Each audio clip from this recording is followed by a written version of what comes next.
மாதிரி தான் இன்றைய நாட்களில் நடைபெறக்கூடிய இந்த ஹஜ்ஜுடைய கடமை. இந்த ஹஜ்ஜுடைய கடமை ஏற்கனவே நமக்கு தெரியும், தொழுகைங்கிறது.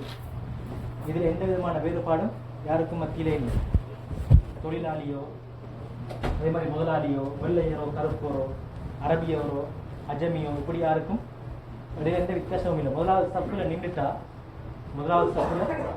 ஒருத்தர் நின்றுட்டா அவரை பின்னுக்கு என்ன செய்யலாது, இழுக்கிறதுக்கு இயலாது. நான் பெரியோர் அரச பரம்பரையை சேர்ந்தவன் இருந்தாலும் சரி, என்ன செய்யலாது, முன்னுக்குள்ள ஒருத்தர் எனக்கு என்ன செய்யலாது, துறைக்கு முன்னுக்கு நின்றுட்டா அவர் அடிமையாக இருந்தாலும் சரி, என்ன செய்யலாது, பின்னுக்கு எடுக்க இயலாது.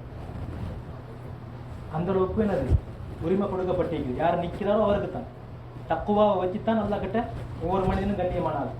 நிறத்தை வச்சோ குடும்பத்தை வச்சோ அப்படி எதுவுமே இல்லை. சமத்துவம், இஸ்லாத்துல சமத்துவம். அதனாலதான் இந்தியாவில் அதிகமானவங்க என்னை கவர்ந்த இஸ்லாம் என்கிற தலைப்புல எங்களுக்கு பார்த்தா விளங்கும். நான் ஏன் இஸ்லாத்துக்கு வந்தது, இதுக்கு முன்னுக்கு நான் என்னுடைய கோயிலுக்கு எனக்கு போறதுக்கு இயலாது. நான் ஒதுக்கப்பட்ட ஒரு சமூகமாக நான் இருந்தேன். ஆனா இஸ்லாத்துல முன் சப்புல இமாமுக்கு பின்னுக்கு நிற்கிறேன். இமாம் இல்லாட்டி நான் முன்னுக்கு போய் தொழுவிக்கிறேன். அந்த லெவலுக்கு அவங்க இருக்கிறாங்க, அந்த நிலைமையை புரிஞ்சு வச்சுக்கிறாங்க. அதே மாதிரி தான் இந்த ஹஜ்ஜுடைய கடமையில பாருங்க, யாருக்கும் எந்த வித்தியாசமும் இல்லை. யாருக்கும் எந்த வித்தியாசமும் இல்லை. எல்லா நாட்டு மக்களும் போறாங்க. எல்லா நாட்டு மக்களும் அந்த ஹஜ்ஜுடைய கடமையில எல்லாருக்கும் ஒரே சமத்துவம் தான்.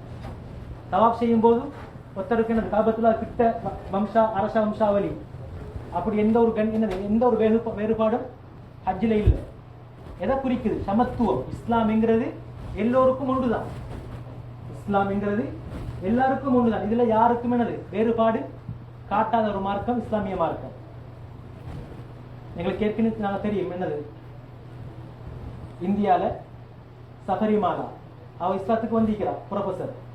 அவர் சொல்ற விஷயம் என்ன, இஸ்லாத்தை பத்தி அவர் நல்லா புரிஞ்சு வச்சுக்கிறா. எங்களை விட அதிகமா ஒவ்வாமை தீர்த்து வந்தா என்னது, எங்களை ஒரு இடத்துல அப்படியே வீட்டை விட்டு வேற ஒரு குடிசை உண்டு, ஓலை குடிசல் மாதிரி கட்டி அதுக்கு வச்சிருவாங்க. சுத்தமானதுக்கு தான் வீட்டுக்கு போறதுக்கே. அவர் சம்பவத்தை சொல்றாங்க, கொஞ்ச நாளைக்கு முன்னுக்கு என்னது, பல வருஷங்களுக்கு முன்னுக்கு ஒரு வெள்ளம் வந்த நேரத்தில் அப்படி ஒரு தீட்டு ஒரு புள்ளை வச்ச நேரத்துல வெள்ளம் அடிச்சுட்டு போயிட்டு புள்ள செத்து. ஏன் அப்படி ஒதுக்கிற சமூகம் இல்லைங்கிற இஸ்லாமிய சமூகம். எப்படி சமத்துவத்தை பேணின ஒரு மார்க்கம் இஸ்லாமிய மார்க்கம். அது ஹஜ்ஜுடைய கடமையில, அதே மாதிரி தொழுகையில அது வெளிப்படையாக எல்லாருக்கும் விளங்குறதை பார்க்கலாம். அதே மாதிரி ஹஜ்ஜுடைய சிறப்புல ஒரு மனிதன் இஹ்ராம் கட்டிய நிலைமையில வஃபாத் ஆகிட்டா அவருடைய தலையை மூடையிலாது, அவருக்கு மனம் பூசியலாது. நாங்க மயத்துக்கு பொதுவாக என்ன செய்வோம், பஞ்செல்லாம் வச்சு மனம் பூசி தான் வைப்போம். ஆனா இஹ்ராம் கட்டிய ஒருத்தர் வஃபாத் ஆகிட்டா அவருக்கு என்னது, மனம் பூசவும் இல்லை, தலையை மூடவும் இயலாது. ஏன், நாளைக்கு மறுமை நாள்ல அவரு இஹ்ராம் அணிஞ்ச நிலைமையில தல்பியா சொன்னவராக என்ன செய்வார், வருவார். தல்பியா என்ன, லப்பைக் லப்பைக் அல்லாஹும்ம லப்பைக். லப்பைக்னா என்ன அர்த்தம், நான் யா அல்லாஹ் உனக்கு முன்னால் ஆஜராகிட்டேன்னு அர்த்தம். யா அல்லாஹ் நான் உன்னுடைய ஏவலுக்கு உன்னுடைய அழைப்புக்கு நான் விடை கொடுத்து விட்டேன்னு அர்த்தம். இன்னைக்கு அல்லாஹ் அக்பர் என்று சொல்லப்படுது. ஆனா அங்க என்னது, லவுட் ஸ்பீக்கர்ல இல்லையே, அதுவும் எங்களுக்கு என்னது, எங்க நாட்டுல அதுவும் ஒரு பாக்கியம். இஸ்லாமிய இலங்கை நாடு ஒரு பௌத்த நாடு. ஆனா எங்களுக்கு அல்ஹம்துலில்லாஹ் எந்த விதமான கட்டுப்பாடும் இல்லை. ஈஜிப்ட பாருங்க, கட்டுப்பாடு இருக்குது. இஸ்லாமிய நாடு கட்டுப்பாடு. ஆனா எங்களுக்கு அல்லாஹ் தஆலா நான் ஏற்கனவே சொன்ன மாதிரி அதாவது அருட்படை எங்களுக்கு. அல்லாஹு அக்பர், ஹய்யா அலஸ் ஸலாஹ், தொழுகையின் பக்கம் விரைந்து வாருங்கள். ஹய்யா அலல் ஃபலாஹ், வெற்றியின் பக்கம் விரைந்து வாருங்கள். அப்படி எங்களுக்கு என்ன செய்யுது, அதான்ல சொல்லப்படுது. அதே மாதிரி ஹரம் என்ன, கண்ணியமானது. காபத்துல்லா அந்த இடத்துக்கு பேர் ஹரம். எங்கட ஹஜ்ஜுடைய கிருகையெல்லாம் அந்த ஹரம் ஷரீஃபுலுக்கு நடக்கணும். தவாஃப் எல்லாம் ஹரம் வெளியே ஒன்று இருக்கு, அதுலுக்கு நடக்கணும். அந்த பகுதி எப்படின்னு சொன்னா எவ்வளவு கண்ணியமானதுன்னா அங்கே போய் சண்டை பிடிக்கலாது. யார் வேண்டிய நேரத்தில் தொலைல. நான் ஏற்கனவே ஒரு ஆர்டிக்கல் ஒன்று போட்டிக்கிறேன், 5 நேரத்தில் தொலைலான்னு. பொதுவான நபில்கள் 5 நேரத்தில் தொலைலாம். சூரியன் உதிக்க போக்கல, மறைய போக்கல, நடு உச்சிக்கு வர போக்கல. ஆனா காபத்துல்லால அந்த நேரம் வேடுபாறே இல்லை, யாருக்கும் தொழலாம். காபத்துல்லாவுடைய ஹரமுடைய சிறப்பு யாருக்கும் என்ன பழிக்கு பழி வாங்கலாது, கொலை செய்ய இயலாது. அதுல ஒரு புட்பூண்டு தான் முளைச்சுதான் அந்த புள்ள கூட என்ன செய்யலாது, குடும்பத்துக்கு இயலாது. புறா ஒண்டி இருக்குது, புறாக்கு அடிக்கலாது. அப்படி அடிச்சு கொண்டா அவர் குற்ற பரிகாரம் கொடுக்கணும். அந்த அளவுக்கு கண்ணியமானது அந்த காபத்துல்லா. ஒரு தொழுகைக்கு 1,00,000 நன்மை, ஒரு தொழுகைக்கு 1,00,000 நன்மை. அதே இது மஸ்ஜிது நபவி, அதுல தொழுதா 1000 நன்மை, ஒரு தொழுகைக்கு 1000. பைத்துல் மக்திஸ்ல 500, ஹரம் ஷரீஃப்ல 1,00,000, மஸ்ஜிது நபவில 1000, மஸ்ஜித் அக்ஸா பைத்துல் மக்திஸ்ல 500. ஏனைய இடங்களை ஒப்பிட்டு பார்க்க போக்கல நான் காபத்துல்லாஹ் ஒரு நேரம் தொழுதா, இஷாவுடைய தொழுகை இப்ப தொழுதா 1,00,000 தொழுகை நான் இந்த இடத்துல தொழுதா எனக்கு எவ்வளவு நேரம் எடுக்குமோ அந்த நன்மை எனக்கு அங்க கிடைக்கும். அப்ப அந்த அளவுக்கு முக்கியமான ஒரு கிருகை நடக்கக்கூடிய மாதம், கண்ணியமான ஹஜ்ஜுடைய காலம். அப்ப நாங்க எங்கட இந்த நேரத்தை காலத்தை அழகான முறைக்கு நாங்க என்ன செய்யணும், பக்குவமான முறையில கழிக்கணும். ஏன்னா அல்லாஹ் அந்த கண்ணியமான மாதங்களை சொல்லி போட்டு என்ன சொல்றான், நீங்க உங்களுக்கு அநியாயம் செஞ்சிட வேணாம், பாவங்கள் செஞ்சிடாதீங்க. இப்ப ஒவ்வொரு மனிதனுக்கும் ஒவ்வொரு, உதாரணமா நான் தனிமையிலேக்கு போக்கல ஒரு மாதிரி இருப்பேன், ஆனா இந்த சபையில நான் ஒரு மாதிரி இருப்பேன், அப்படித்தானே பொதுவா. இப்ப பெனியன் இல்லாமைக்கு ரூம்ல எனக்கு ஈக்கணும், தனியா இருப்பேன் நான். ஆனா அந்த இடத்துல பெனியன் இல்லாமைக்கு நான் என்ன செய்ய மாட்டேன், இருக்க மாட்டேன். இதுக்கு ஒரு கண்ணியம் ஒன்று இருக்கு. இந்த மாதிரி ஒவ்வொன்றுக்கும் என்னது சில சில விஷயங்கள் இருக்குது. சில இடங்கள் இருக்குது என்னது சும்மா போகலாம், சில இடங்கள் இருக்குது கொஞ்சம் என்னது பத்திரமா போகணும், இல்லாட்டி ஃபைன் வரும், துப்பேலா, இந்த மாதிரி எல்லாம் மீக்குது.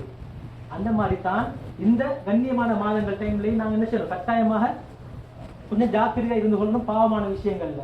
எங்களால் எந்த அளவுக்கு முடியலுமோ லா இலாஹ இல்லல்லாஹ் அல்ஹம்துலில்லாஹ் குர்ஆன் ஓதுறது, விசேடமாக பள்ளி வாசலுக்கு வர்றது, விசேடமாக என்னது நான் ஓஃப் நேரத்துல இருக்கிறேன், நான் ரூம்ல இருக்கிறேன், நான் இருந்தா கட்டாயம் பள்ளி வாசலுக்கு வாங்க. ஏன்னா பள்ளி வாசலுக்கு வாரதுங்கிறது ரஹ்மத்.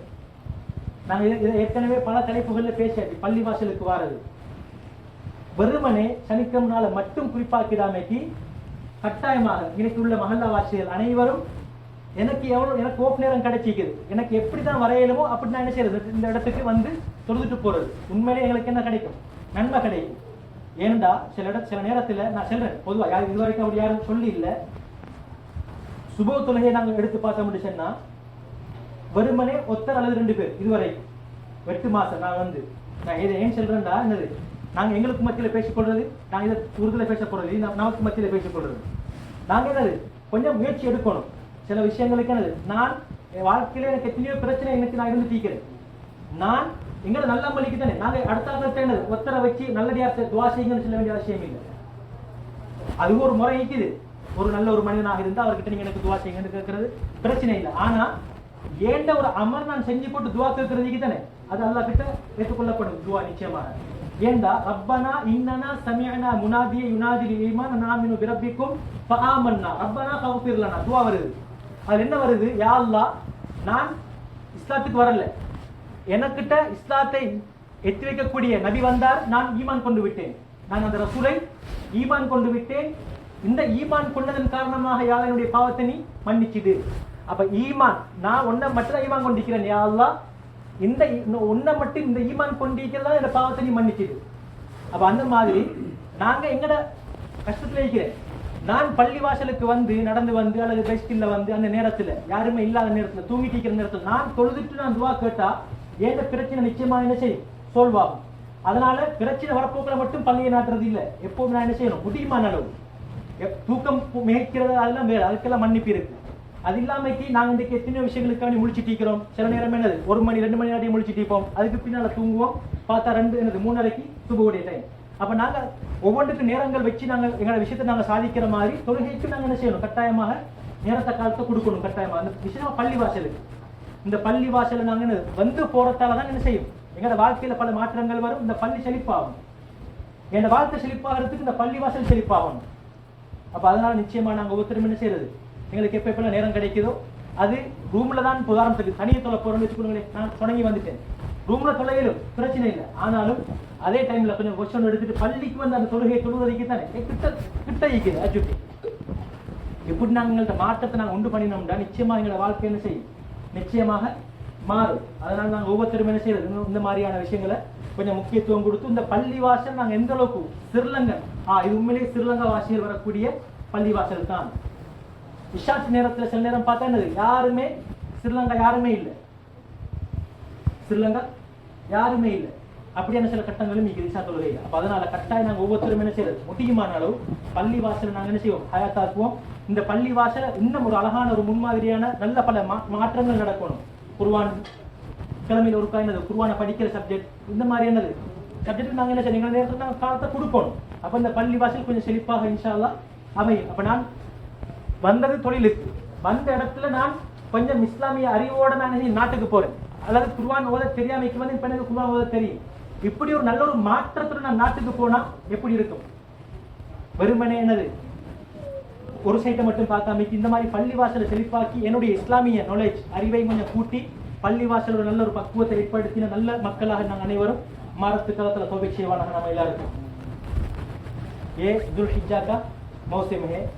जुल्हिज्जा का हर अमल हमको कोई ना कोई सबक दिलाता है. उसका पहला है इहराम का जो कपड़ा है ना, ये कपड़ा 2 टुकड़ा है. ये उसका मतलब क्या है, मैं जब मुझे मौत आ जाएगा फिर मैं कफन बांध के हमको रखेंगे. ये भी एक वाइट कपड़ा है, ये हमको ये दिलाता है. और इसी तरह जो हरम शरीफ, ये बहुत अहम तरीन जगह है. उसके कोई ना कोई बंदे को गाली देना, गंदी बात करना, किसी जानवर को जुल्मन पत्थर मारना, इस तरह ये बड़ा कबीरा गुनाह है. नबी अकरम सल्लल्लाहु अलैहि वसल्लम क्या बताया, आप लोगों का जान और इसी तरह आप लोगों का पैसा, ये सारे ये काबतुल्लाह की तरफ जुल्हिज्जा के महीने की तरफ बहुत हुर्मत वाला है. उसमें जुल्मन आप लोग हाथ न डालो, जुल्मन हाथ न डालो. और आपके दरमियान अगर अरब से अजमी को, अजमी से अरब को, या काला से सफेद को कोई ना कोई इज्जत नहीं है, सिर्फ तकवा के बगैर. अगर कोई बंदा एक पहला सफ में आ गया, वो हमारे पैसे से भी कम है और छोटे उम्र भी है, फिर भी उसको पीछे नहीं हमको खींच नहीं सकते. क्यों? ये इस्लाम में मुसावात तस्विया, हर बंदा एक ही जैसा है. सिर्फ फर्क ईमान से, तकवा से फर्क हो जाएगा और बाकियों से नहीं. इसलिए हम सब इस तरह जो जुल्हिज्जा का जो महीना है, इसमें हम तहमीद अल्हम्दुलिल्लाह कहना, ला इलाहा इल्लल्लाह कहना और इसी तरह कुर्आन जिक्र तिलावत करना, ये इस तरह हमारी ज़िंदगी को टाइम को गुजरना चाहिए. और इसी तरह अरफा का दिन दुआ का दिन है. अरफा का दिन जो आने वाला जुम्मा का दिन अरफा है, उसमें हम रोज़ा रखना है. ये रोज़ा रखने से 2 सालों का गुनाह माफ़ हो जाता है, छोटे सारे गुनाह. और इसी तरह ये अरफा वाला दिन दुआ कबूल होने का टाइम है, दिन है. इसमें हम जितना हम दुआ कर सकता है हम दुआ करना है. और इसी तरह हम इधर आसपास हम रहते हैं, हमारे और साथी भी है, उनको मस्जिद से जोड़ना है, उनको मस्जिद को लेकर आना है. अगर मुझे ऑफ टाइम ज़्यादा मिलता है, मैं इस ऑफ टाइम में कितना टाइम, 2 टाइम या 3 टाइम मुझे नमाज का टाइम आ जाता है, मैं मस्जिद में आकर ही नमाज पढ़ना है. इस तरह मैं अपने आप पर फर्ज करना है. अल्लाह सुब्हानहू व तआला सबको इस तरह अमल करने के लिए तौफीक अता फरमाए. सुब्हानक अल्लाहुम्मा व बिहम्दिका अशहदु अल्ला इलाहा इल्ला अंता अस्तगफिरुका व अतूबु इलैक.